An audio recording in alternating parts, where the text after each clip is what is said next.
Alex, thank you for joining us. This is the next episode of the podcast, The Lighthouse, where we're here to share a platform and talk to successful people in the industry, people that have paved the way, people that have been able to make a difference for others and share their story. We really want to get into know who you are and kind of how you got to where you are.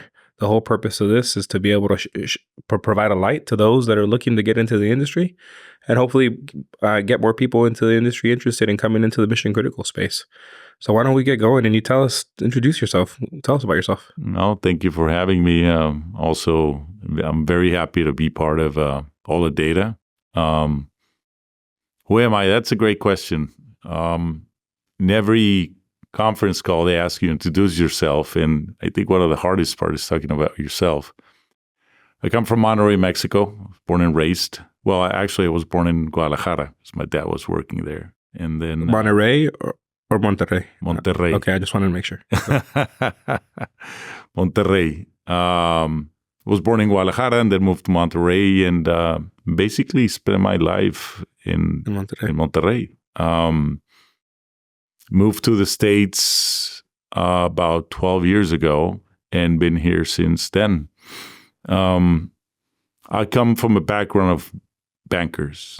So I thought that banking was my life or finance. So I actually worked on the banking system for some time. And then ended up working in a company called Madisa, which is one of the biggest Caterpillar distributors in Latin America, if not the biggest one. Generators? Yeah. Okay.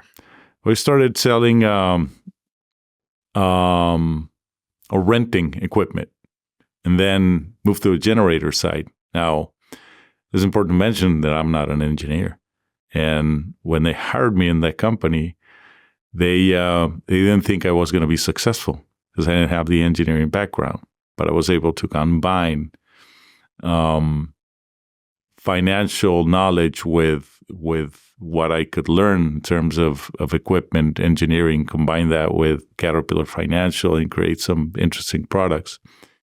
And I found out that I loved engineering. I really enjoyed it. Electrical engineering, I understood it perfectly. So I started training myself. And that was in 2001, approximately. So started renting equipment. Then I moved to generators. Then I had the opportunity to move the Six Sigma program with Caterpillar as the first commercial black belt in Latin America. So that was an interesting process. It's I still have the Six Sigma DNA. Was successful wrapping up a couple of nice projects, and then moved back to the generator side.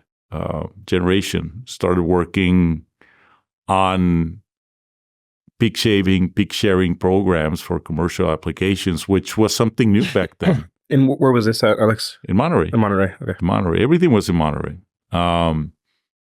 And I was successful on that side. Had a big project that kind of pushed me to the next level. It was interesting because back then, I always loved to do things differently. If I could find some way to not bend the rules, but change the rules, I was there. And the reality, Caterpillar was very expensive. The service was not great back then. So we had to figure out a solution. That's kind of been my life, figuring out how to get to the next step, doing things differently, and spent some time there working. Then I moved to a company called Graco that's fluid handling, nothing to do with the industry, but they made me a good offer to manage Northern Mexico for them. And it was a great company. I spent a year with them, automotive industry, tier 1s, tier 2s, and I didn't like it. So I had an offer from a company called Active Power, which is the manufacturer of, was the OEM for Caterpillar, UPSs. In Mexico? In Mexico. Started in Mexico, northern Mexico, and then grew up, managed Mexico, then part of Latin America. And then, they were gracious enough to invite me to take over the West Coast in the United States. I worked for the company for 7 years, and that was my introduction to data centers, basically. And after that, I had the opportunity to work in a company called Medtronics.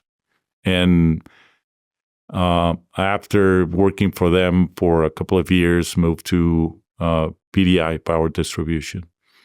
So as you can see, I was moving along the one-line diagram, learning. Spent about 5 years with PDI. That's when my career in the data center industry really picked up. And when you were with PDI, where were you? I got transferred to Phoenix, Arizona.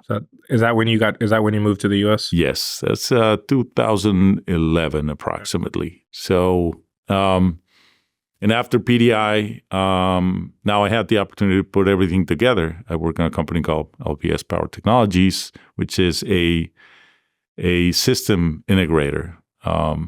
Before I joined the company, they were focused on selling equipment. When I joined the company, now we started really focusing on selling solutions, integrated solutions for the mission critical side.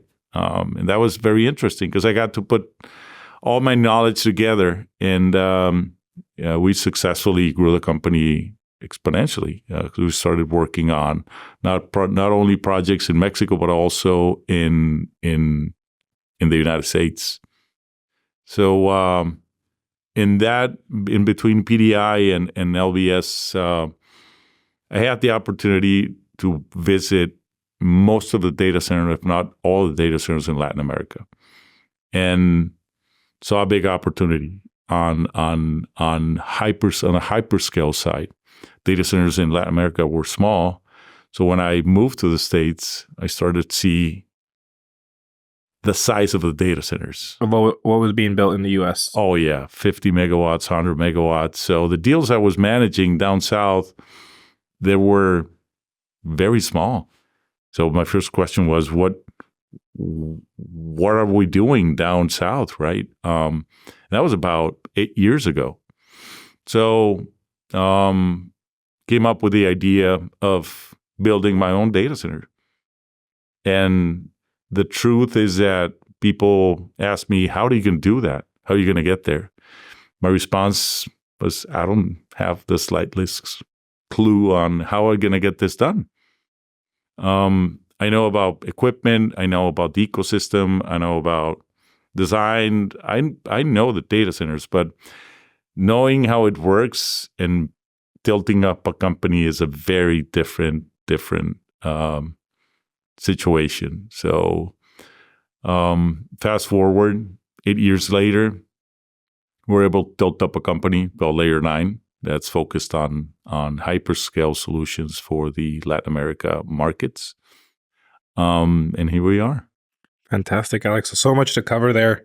So I want to get into all of those little pockets of your story to kind of pull on the threads for our listeners.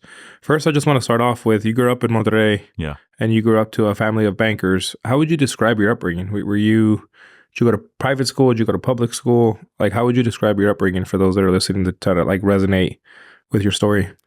I went to a private school. Okay.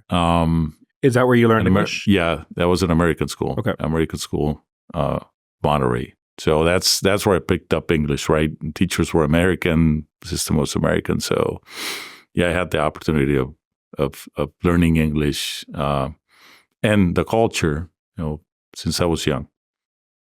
Very nice. And so did you know your first job right out of college or right out of you finished school? What was it?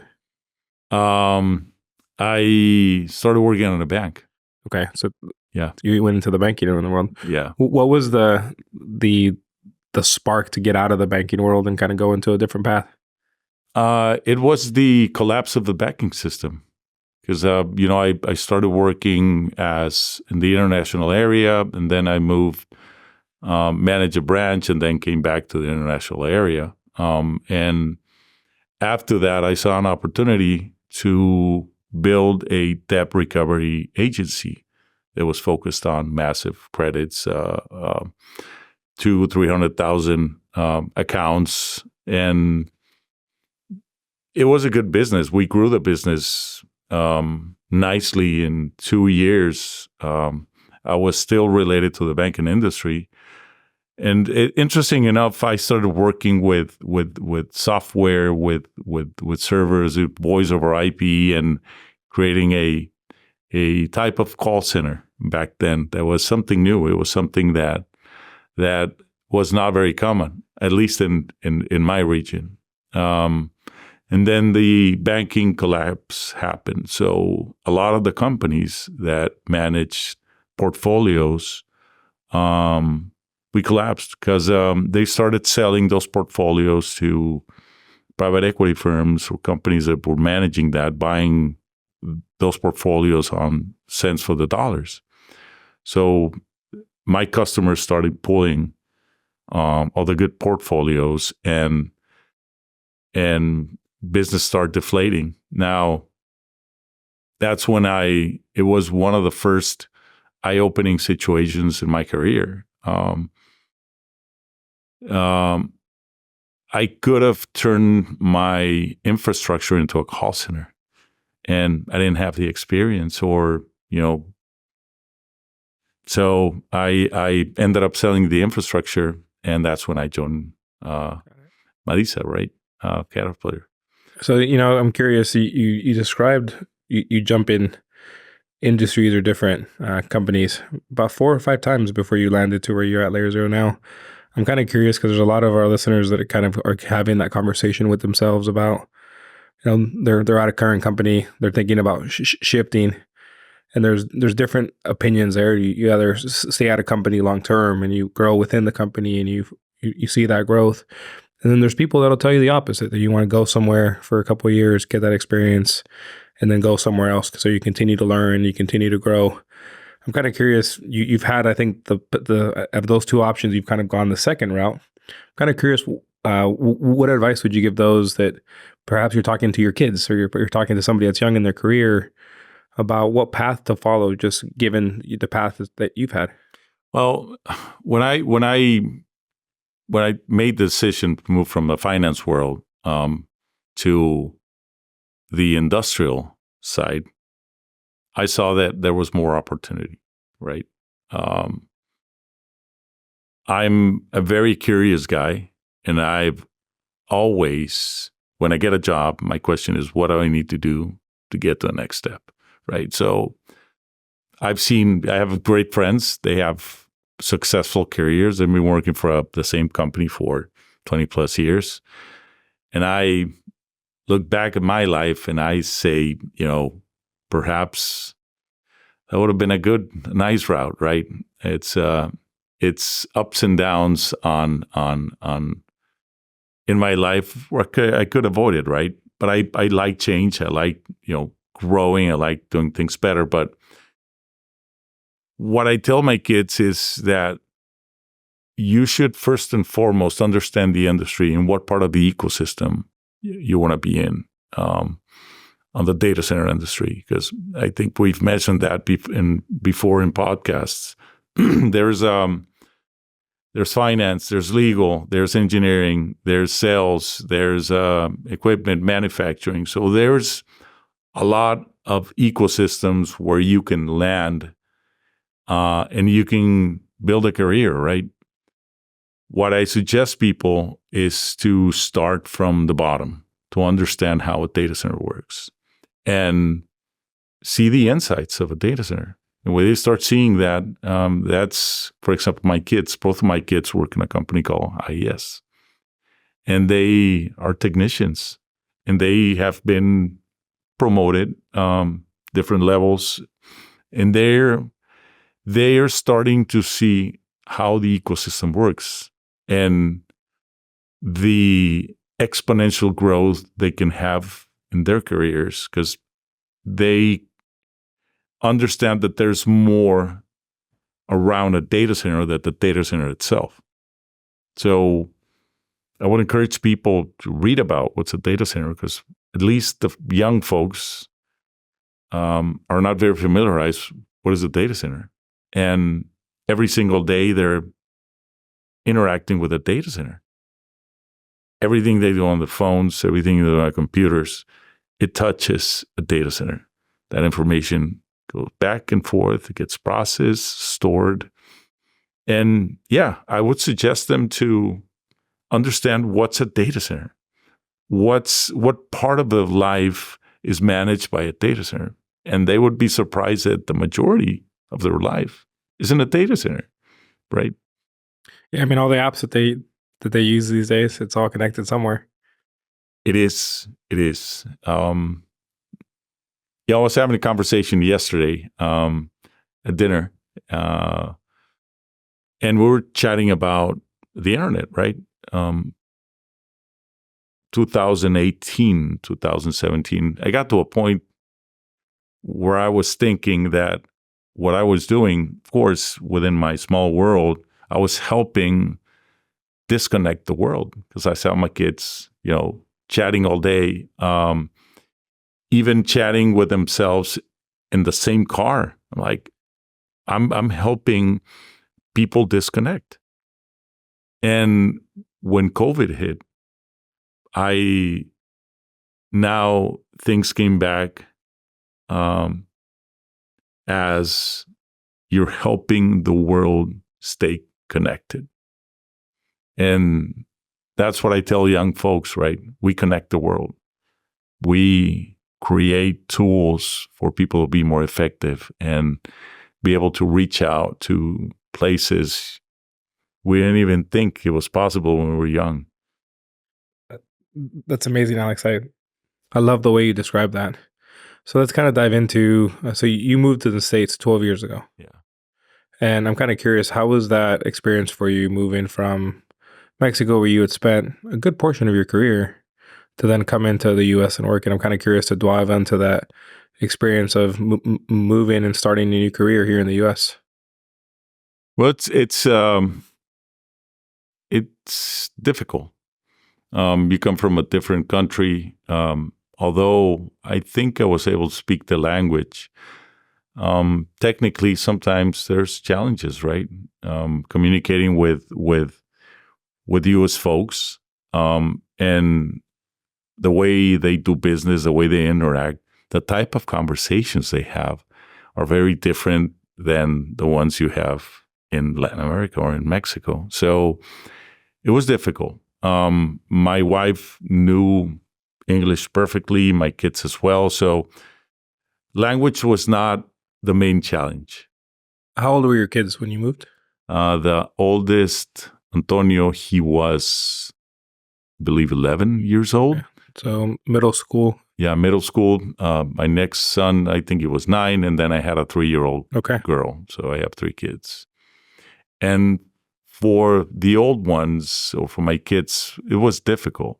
Because again, it's a different culture, and it's not about language. That's one of the things that I try to share with folks that are moving to the States. It's not language barrier. It's cultural. It's how can we adapt to this new way of life, and it's difficult. It's difficult because end of day, you're a guest in this country.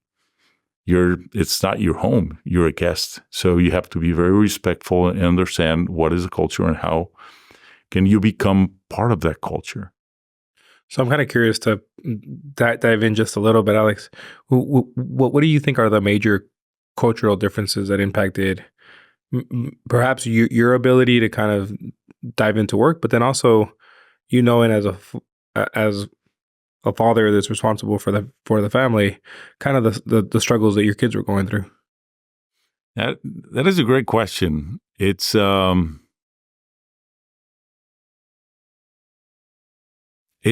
difficult question. It's so much that I wouldn't know where to start. But I think the most important item is to be able to properly communicate and understand how people think and how they're going to react in certain situations. Me, as I'm born and raised Mexican, I can think that I'm managing a situation properly based on my experience, and it turns the other way around. It's the other way around, and people even get offended if you manage situations a certain way, folks from U.S. culture. So I think that's difficult. The way you react, the way you interact. In Mexico, it's very open. It's I want to use the right terms, right? And even in this conversation, I'm trying to be as careful as possible. Yeah, of course. Not to use terms that would be something that would offend people. Yeah.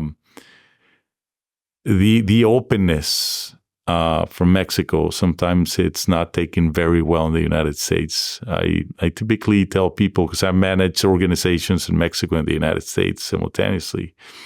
And when I have a conversation with the Mexico folks, it's different completely. Tones, words, expressions than when I'm chatting with folks in the United States. Would you describe it as more a personable in one place than the other, or is it more a business focused one? I'm trying to gather your thoughts. I know, like we've heard in podcasts before, just a simple thing of like how you greet your coworkers in Mexico.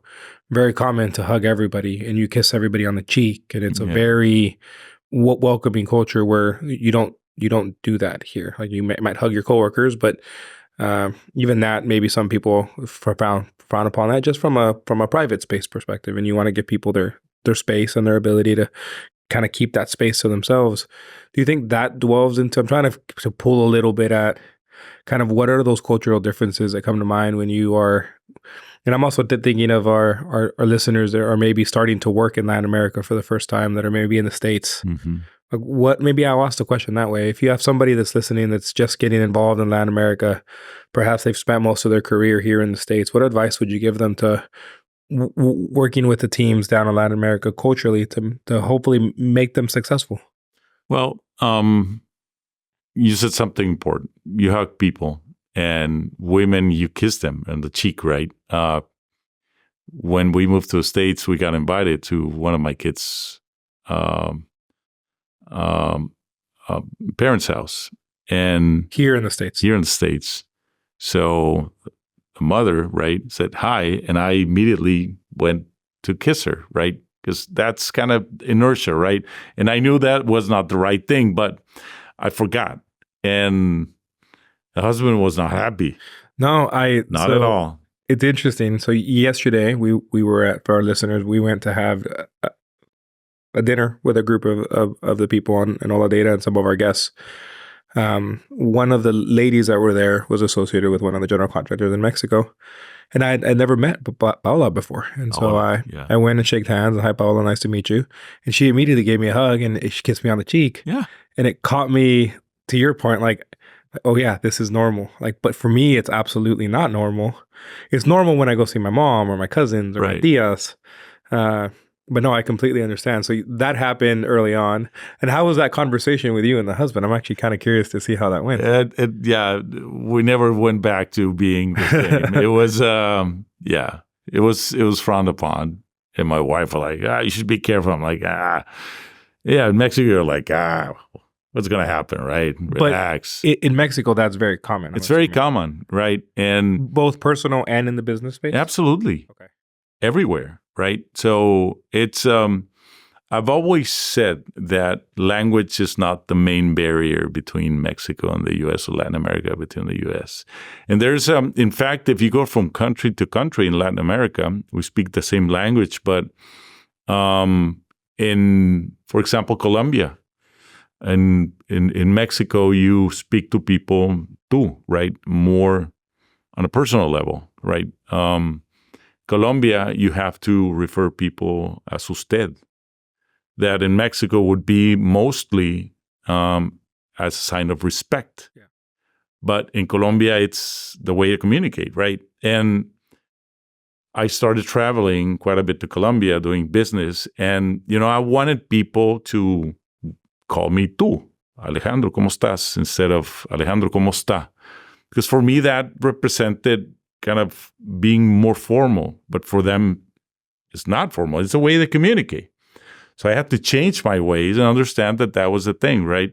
Which is crazy because the word choice is so subtle, but it's the difference between talking to somebody in a casual conversation and almost using like political office speak, if you will. Exactly. So I think it's the same situation that happened with the states, right? It's, I don't know, working inside of a data center, right? You see the Mexican folks, they refer to themselves with nicknames, with hard words, that foul language, that it's not taken negatively, right? If you do that, you translate the same conversation to English, right? That's HR. Yes. Big time. So there is a big difference on how we communicate. And if I take my education and how I communicate and translate that to English with a perfect English and come to the States, I would get in trouble immediately. With the same words, with the same approach, I would get in trouble. I've heard this. This has come across in a few of our podcasts specifically. And so I want to ask the question maybe, and I'll ask it maybe the other way, right? So I asked, if you're in the States and you're working with Latin America, your word choice, your culture, your ability to connect, and you're hinting on now the other way. So if you're coming in from Latin America and you're used to that, I've heard it being described as they're very direct. They're very, especially if the conversation is about moving a project forward or you needing to get stuff done. There's a directness there. There's a little bit of I'll even use the word confrontational dialogue with the teams. Yeah. But that's normal space there. That is almost how you get people's attention, because without that directness and without that frankness, perhaps that motivation isn't quite understood, or that urgency isn't understood, or that doesn't translate well here. I'm kind of curious if anything that I'm saying there resonates, or if that was your experience coming to the States. Yeah, absolutely. It's in the United States, it's more collaboration. It's more, let's regroup, let's think about it. Everybody makes mistakes. Let's learn from it.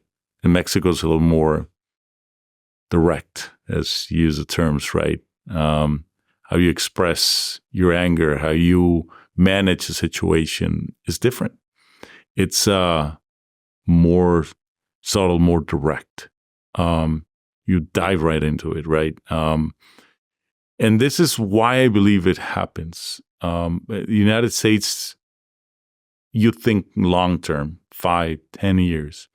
But in Mexico and other countries of Latin America, the economies are so volatile that you have to think short-term.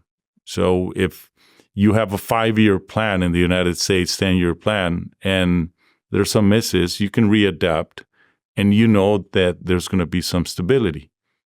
But in other countries, things can change from one day to the other.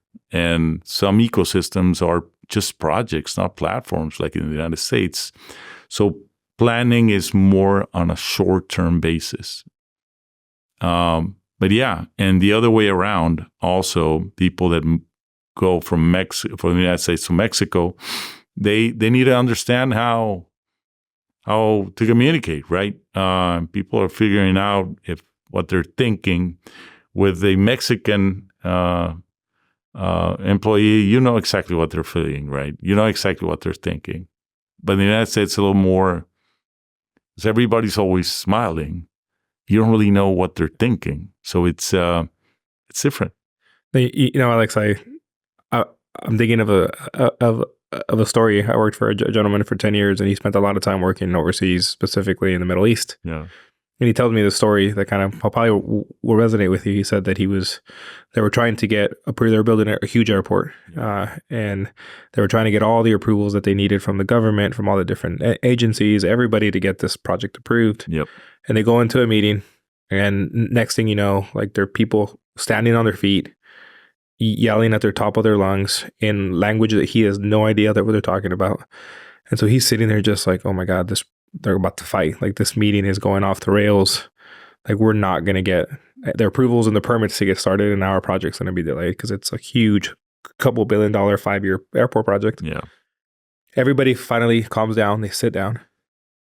And he asks his sponsor, the main executive that was local that speaks the language, like, what's going on? And he looks at him and he says, "No, Scott, everything's fine. We agree and we're going to approve your permit. Yeah, everybody's good." And he's looking around like, what just happened? But that is normal. That exchange and that. So I'm kind of curious, like that kind of similarity where here there would be HR complaints, there would be like different discussions. Be a big thing. Is that a commonplace working in Latin America where perhaps those emotions run high, but it's normal? And once the meeting is over, you go and have a beer with somebody, and it's like it never happened. Yeah. I've been in negotiations where we got U.S. folks sitting down, and I've been, going at it with the Mexican, right? And they look at me like, what's happening here? Because I'm using foul language, I'm energetic, like I don't even want to repeat words, but in big negotiations and U.S. folks don't get it, right? And it's the same question. Are you guys okay? I'll give you an example. Dax, right? Yeah. Dax Simpson, he works with us. He's been a good friend for a long time. He's from Panama. The energy from Panama is very different. The way of communicating is very different. His wife is Panamanian as well. When you hear them communicate, you would think that they're fighting, but big time. I'm like, should I get out of the room or what's happening here? And no, everything's fine. And you see them interact, and there's a lot of energy. No different from Puerto Rico. But you see Freddie, the energy, and folks we know from Puerto Rico. I even went out with a girl from Puerto Rico, and like, oh boy, right? So even with the same language, there's a discrepancy between how you communicate and the energy. And you would think that people are upset. You hear a conversation, a tone of a conversation, and people would say, these guys are going to go at it, right? This is not going to end up well. And then you wrap up the conversation and you're done. You're like, okay, thank you. And you're like, you shake hands. Yeah. What do I do, right? Let's go eat some tacos now. Yeah, the US folks is like, holy crap. Yeah. Should I call HR, right? Should I it's something that I think as mentioned, it's something that we've been chatting so much in all the data, you and I, about it goes both ways. The phone has two ways, right? So U.S. folks also, it would be phenomenal for us to share how we communicate and what they can expect, and the other way around, from Latin America, Mexico, from other countries, also help them understand how U.S. folks communicate. Again, language has nothing to do with this, right? Language is just the first step to be able to at least know the words, but culturally, it's there's challenges. It's interesting. If I were to just try to put everything I'm hearing in context, Alex, what I'm hearing from you is understand the cultural differences that exist from one place to another. Yeah. And just because it's Latin America as a whole, there's nuances between Mexico to Colombia to Chile, all very different. Language could be the same. Although I've heard Chilean Spanish is not really Spanish, but that's a separate conversation than today.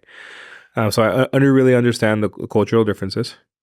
I also, we were talking to a gentleman yesterday who oversees a general contractor in Mexico, and he had an interesting perspective on something. He said, in Mexico, because of the cost of the labor, their solutions to problems haven't been the same as they are in the U.S. And so their lever so far for the longest time was just to add additional resources to the problem, because the cost of the resources wasn't as high as they were here. And so the innovations, the prefabrication, the getting work off site hadn't necessarily been a need that projects and specifically in Mexico needed to solve for.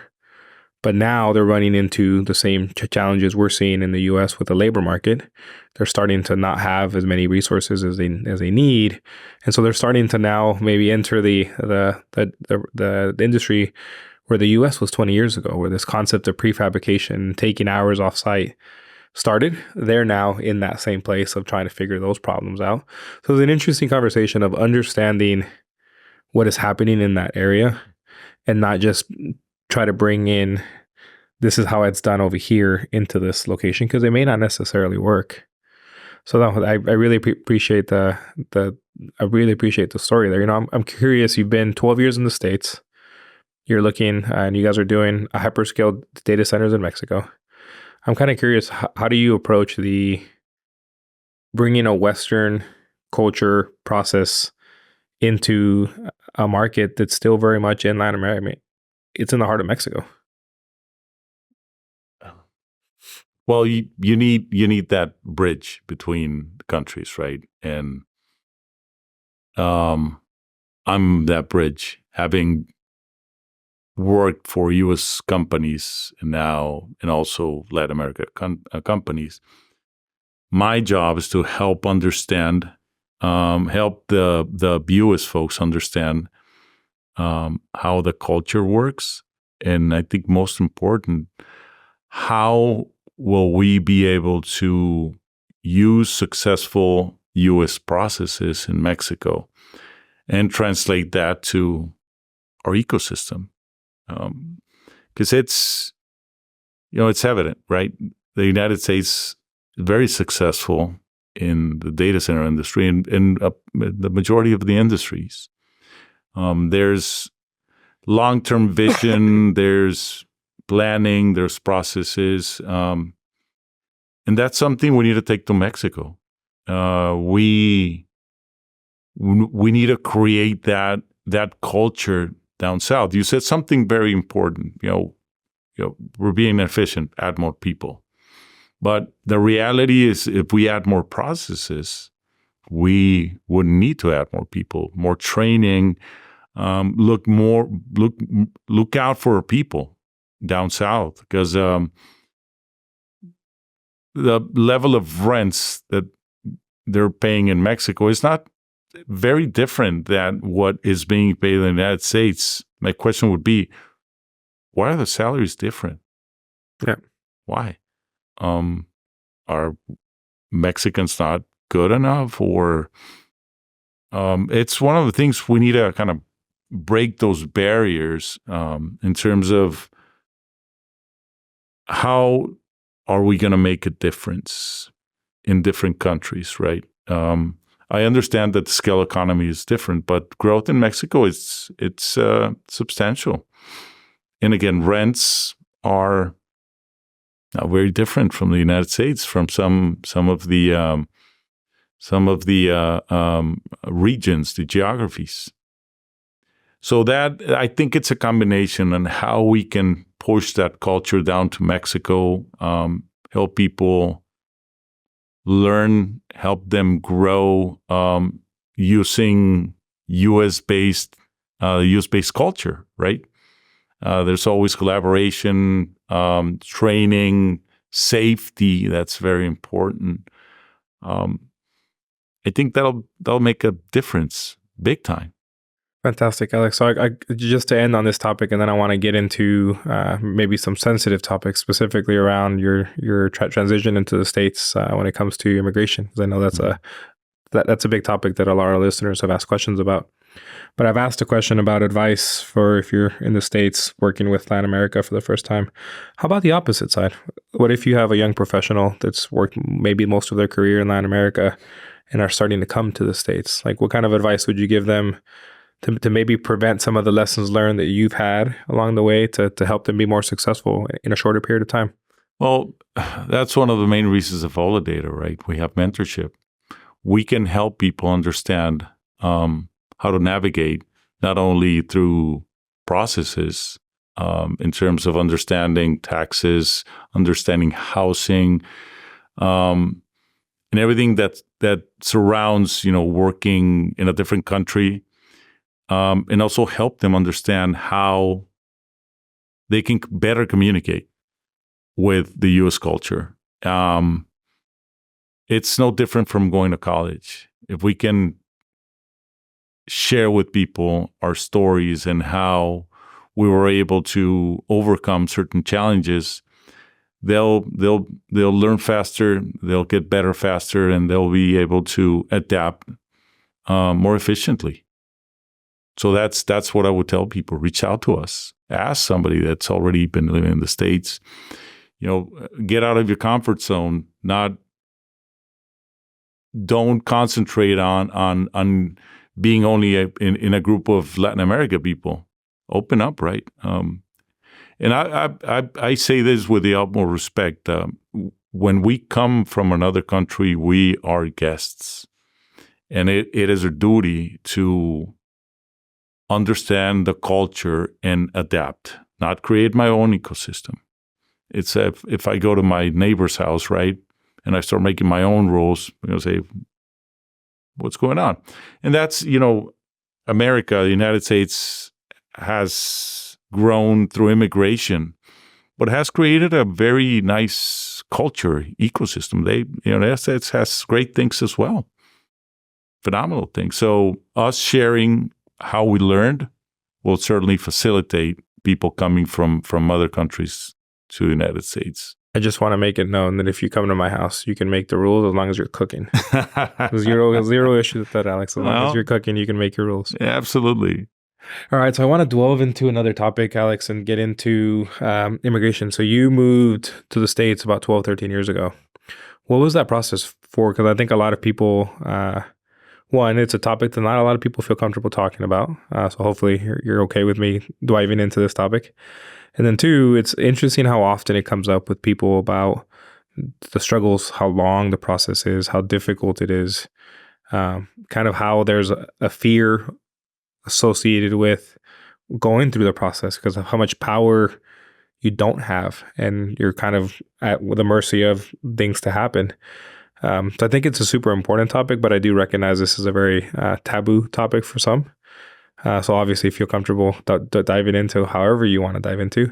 But I'm kind of curious, what was that process for you like coming to the States with not only yourself, but your family and kids? It was stressful. It was hard.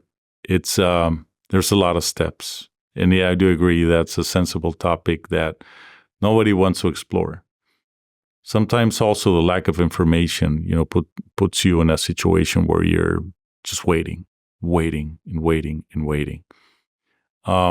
It took me around 10 years, I guess, a little bit more when I got to the States and then becoming a U.S. citizen.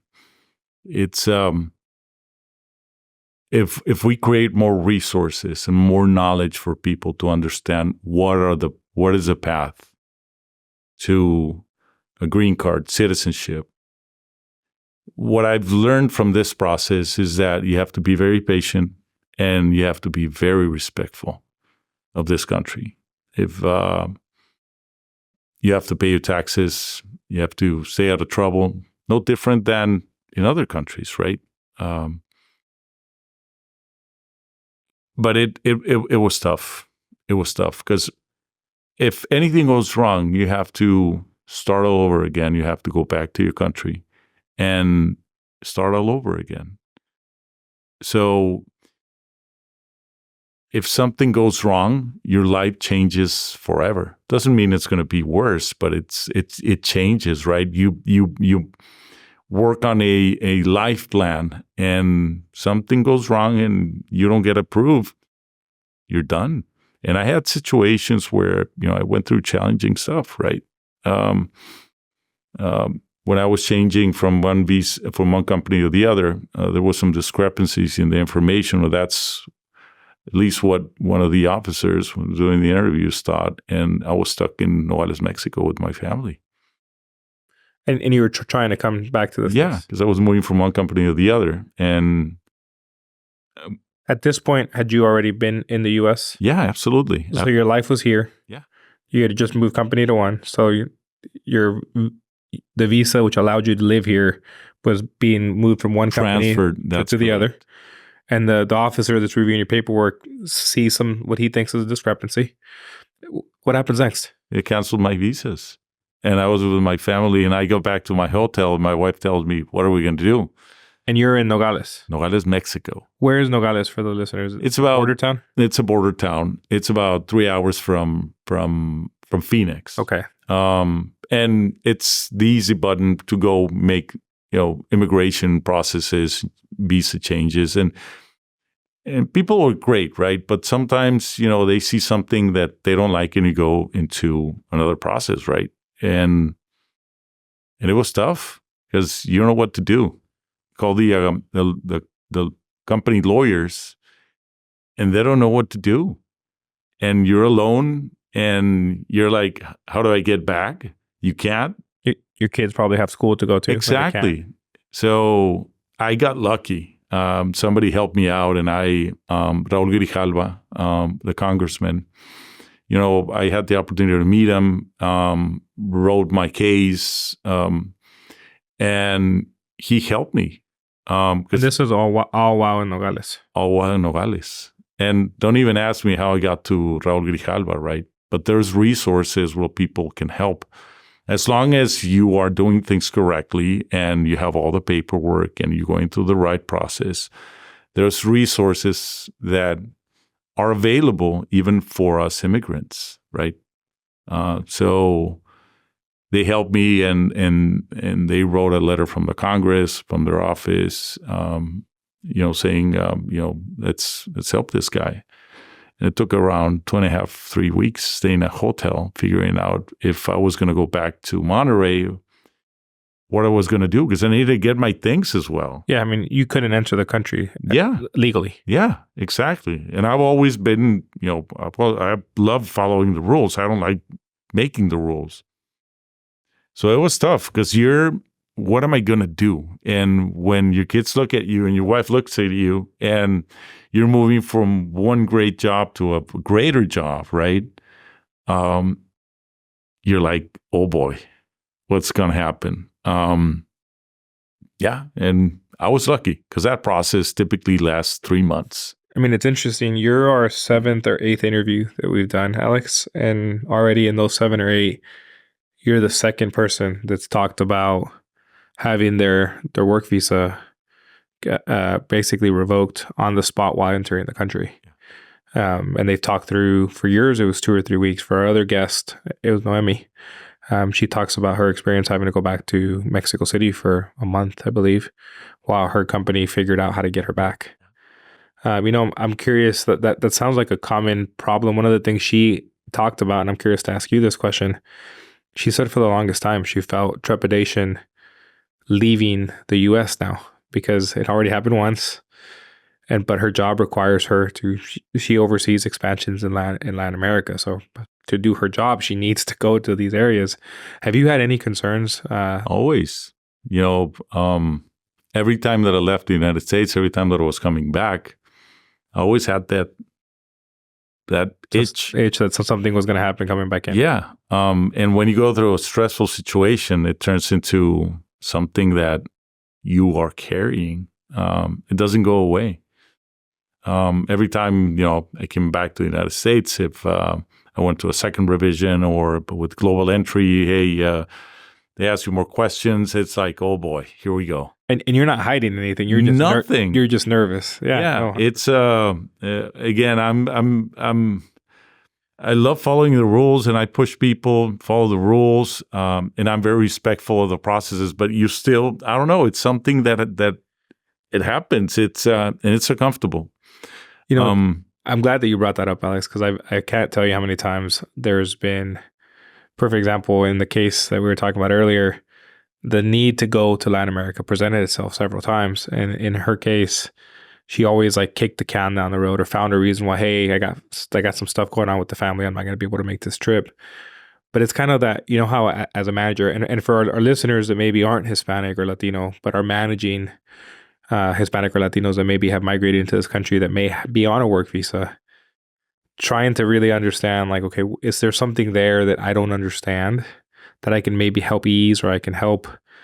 In her case, she was just trying to prevent having to go because she didn't want to go through that experience anymore. And so I'm glad that you're able to delve through that for us. Anything else that comes to mind through that process? Yeah, it is important that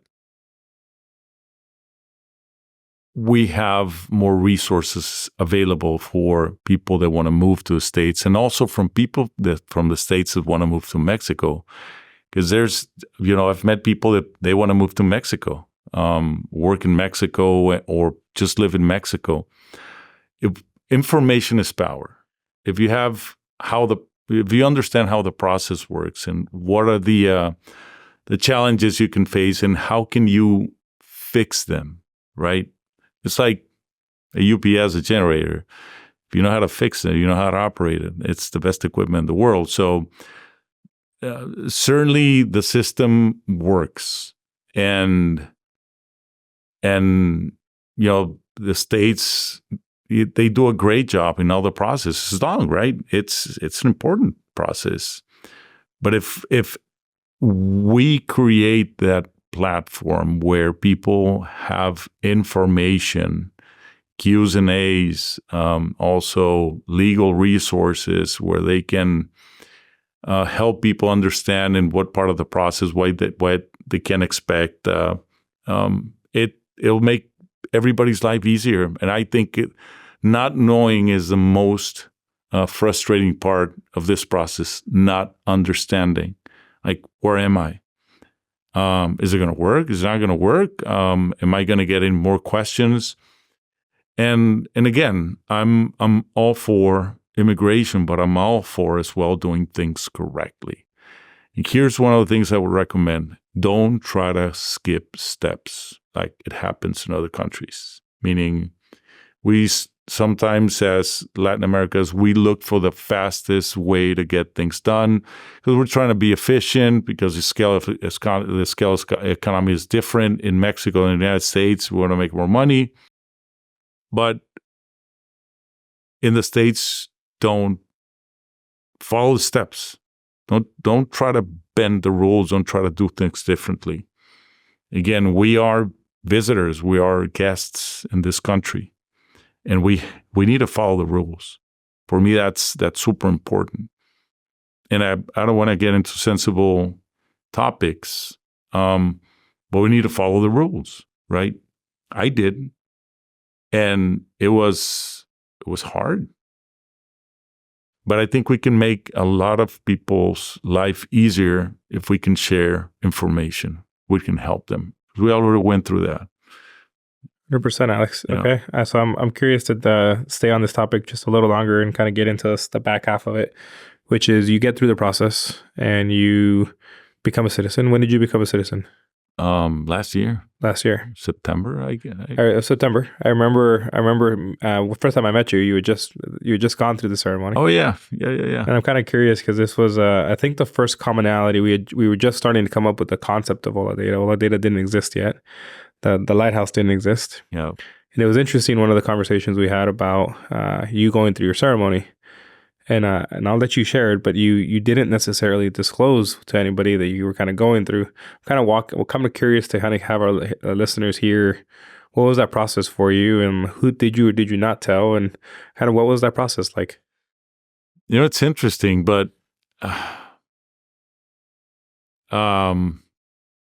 somebody in my company shared the news that I became a citizen, right? And I don't know, I didn't want a lot of people to know. I don't know why. Did you tell anybody you were going through your ceremony? Family. Yeah. But anybody at work? Anybody? I not really. No. Did you take any pictures? Oh, absolutely. Okay. I was proud of that day, right? But yeah, I didn't share a lot of information like that. I'm not going to post that on LinkedIn or I don't know. It's no. It's interesting, and I can see it in your face, and I can see it in your body language. I think the reason why I asked the question, Alex, is I had a very similar experience. The day of my ceremony, I left work and didn't tell a single person where I was going. Obviously, my wife and my brothers knew that was the day, and we had a baby at home, like a brand new baby, and so my wife stayed home with the baby. To not be out get the baby sick and whatnot. But yeah, I left work. I drove, did the ceremony, changed shirts, went back to work. And people were like, where were you? Oh, I had a personal, the errand I needed to run. And that was that. And looking back, I don't actually know if I'm trying to be as vulnerable as possible to tell you the why. There was just something in my gut that and I think if I'm being transparent as possible, I think there was a little bit of, even though it was outside of my control, a little bit of embarrassment that I even had to go through that process to almost be like one of everybody else. Right. So it was just almost easier to like not even bring it up, which is crazy because it's completely outside of your control. Like you don't control where you're born. You don't control any of that. That's just the hand that you're dealt when you're born. But it's a very, as I've talked to different people, it's something they don't feel comfortable talking about, and they almost just ignore it. And so I appreciate you kind of talking through it, Alex. I think it's important for our listeners because I think a lot more people will resonate with that than you can probably imagine. Yeah, it's you used the word that I was avoiding, right? Embarrassment. I don't know why, but it's something that I don't know. It's you have to go through it to understand what the feeling is, right? But I will tell you, for me, it's been empowering to vocalize it. Because it's something now, to your point, like I'm proud of that day, and I'm proud that I've gone through that process, and it's awesome. Like every time I travel and I get to use my blue passport like everybody else, it makes me smile. Yeah, when I got my passport, I was like, oh boy, here it is. Yeah, you can go wherever you want now. It feels nice. It feels empowering. Yeah, okay. It feels empowering. Yeah, awesome, Alex. So I appreciate you diving into that. That's a difficult topic. It is. All right. So let's kind of try to wrap up a little bit. I'm curious, you grew up in Mexico. You spent a lot of time here. I'm going to ask you probably the most serious question of the day, which is if the World Cup is on and the U.S. is playing Mexico, what color jersey are you wearing, man? I don't like soccer. It's a good answer. But I know you're probably watching it, or at least your wife is watching it. So I'm kind of curious, you and your kids, are you guys wearing a black jersey, or you guys are black or green? Or are you wearing a white or blue? I like football. There you go. I like football. You know, it's a great question, right? Because you have your heart in different places, right? You know, I'm there's nothing that's going to change that I was born and raised in Mexico. So you have the blood, right? Now, being now a U.S. citizen, you learn to respect, you learn to follow the processes, not to break the rules. I don't even have a ticket. So I think it takes time to feel you're at home, right? Yeah. It's a process. But I rule for the States and I rule for Mexico. It's a tough question. People would say Mexico. Yeah. That's why my answer, and I stick to my answer, I like soccer. I mean, if there's ever been a good answer on this podcast that's telling me that you have a future life in politics, Alex, that's one. I'm going to be buying you a half and half jersey, okay? So I would love that. A half on one side, half on the other. That way you're comfortable. Yeah. Okay, I'm going to ask you some quick questions, and I want you to try to give me your best answer as it comes to your top of your head, okay? So I think this would be good for some of our listeners to just understand the cultural differences. So if I say Christmas, are you opening presents the 24th at night or the 25th in the morning? 25th. In the morning. Yeah. Okay, I wasn't expecting that. If I say Thanksgiving, are you eating lunch or are you eating dinner? We adopted Thanksgiving while living in the United States because that's non-existent in Mexico. So it's dinner. So for others, it's lunch. Oh. Yes. So a dinner is a Hispanic Latino thing. For a lot of people, Thanksgiving is a lunch, middle of the day football thing. Perfect example, Christmas dinner. Are you having it on the 24th or are you having it on the 25th? 24th. See, most people it's 25th. Now let's talk about New Year's Eve. Are you eating grapes right before midnight? Sometimes. It's not uncommon. Not uncommon? Not uncommon. Yeah, we do eat grapes. Okay, Mother's Day. Which Mother's Day do you celebrate? That's been difficult. My birthday is on May 9th. Okay. So it's always, Mother's Day has always, and I don't want to use the wrong term, but it's invaded my Your birthday? My birthday. Right? Which Mother's Day for our listeners? Mexico's Mother's Day. Because in Mexico, 10th. It's always May 10th, regardless of what day it falls. Yeah. In the U.S., it's usually the second Sunday exactly in May, which alternates on the calendar. It's difficult because you're used to celebrating the May 10th. Yeah. So buy some flowers for my wife on May 10th, or I try to do something, and then comes a weekend and it feels different, right? Do you feel like you have to celebrate Mother's Day again? If you did it on the 10th, you got to do it again on Sunday. Yes, but I took a stand. I said, we're not going to do May 10th. We're not going to do it anymore. Okay. Yeah. Interesting. Oh, because my birthday is May 9th.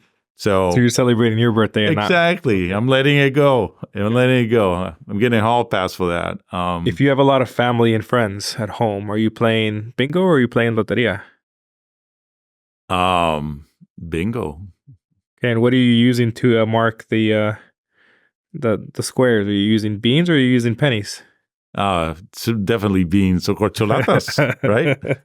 Back then, you use corcholatas to put them on top. Okay. Yeah. And then I think the last question, which is interesting, that if you have a baby that has the hiccups, what are you doing to help? You spook them. Okay.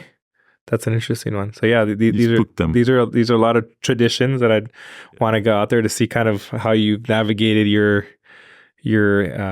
embracing the American culture with trying to keep your culture alive. And I think the last one for me is Halloween and Dia de los Muertos. Do you celebrate one or the other or both? Both. Yeah, in Mexico you celebrate both. So there's Halloween and then there's Dia de los Muertos. Dia de los Muertos, yes. A day later, two days later? Yeah. Okay. Yeah, so it's that's very traditional in Mexico, and always celebrate Halloween. You gotta go get candy. So it's celebrated in Mexico as well. So it's something very common. Okay. Yeah. All right, Alex. Well, I'll leave this. I think from what we're trying to do is provide a platform and be an inspiration to people, specifically kids who are either in high school or middle school or in college, that are looking to hear stories from people that have been successful, that look like them, that resonate to who they are as a person.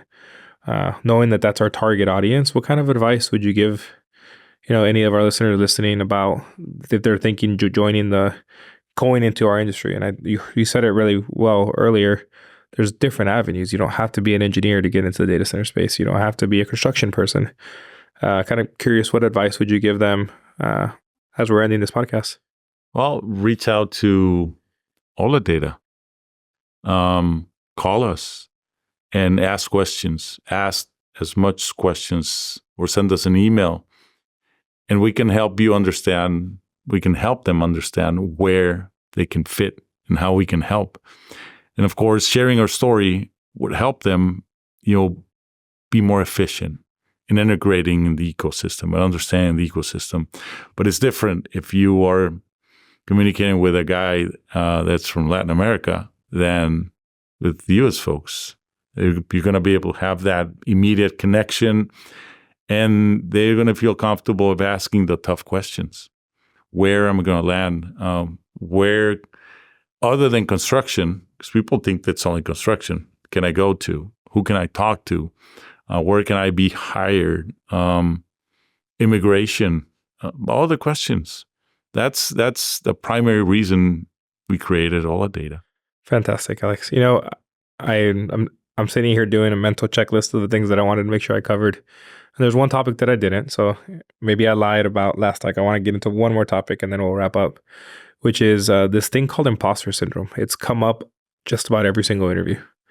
And it's this whole concept of, and it's interesting, the last one that I did, but the gentleman I was talking to kind of used the analogy, every day I wonder if my boss is going to realize that I'm a fraud.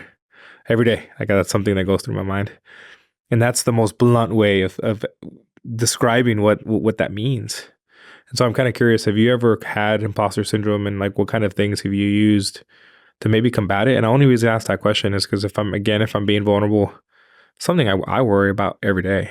I wonder, how did I get to the position that I'm in? They're going to realize that I'm not worthy of this position. And next thing you know, I'm going to be looking for a job. And you realize that a lot of people deal with it. And so I'm kind of curious for you, have you ever felt it? And then two, what advice would you give those that are trying to work through that in their heads? Every step of my career, I've always, when I've grown, it's I don't know what these people see in me, right? And also being Latin in the United States doesn't help. I always have a feeling, am I going to get fired? Am I good enough? I've had the fortune in this process with Layer 9 to meet a lot of smart people. And what they've shared with me is that nobody really knows all the answers. And your feeling right now is no different than what I feel. The difference is how fast can you react and how many questions can you ask to people that can help you with the answers. But what they suggested is don't feel that you need to know everything and that you don't deserve to be where you are. Because if you are where you are, people are seeing things that you have to see in yourself. And if you start learning that, you can understand yourself and can enhance the parts that need enhancing. But it happens every single, a lot. It's nobody has asked this question to me during my career, but it's something that I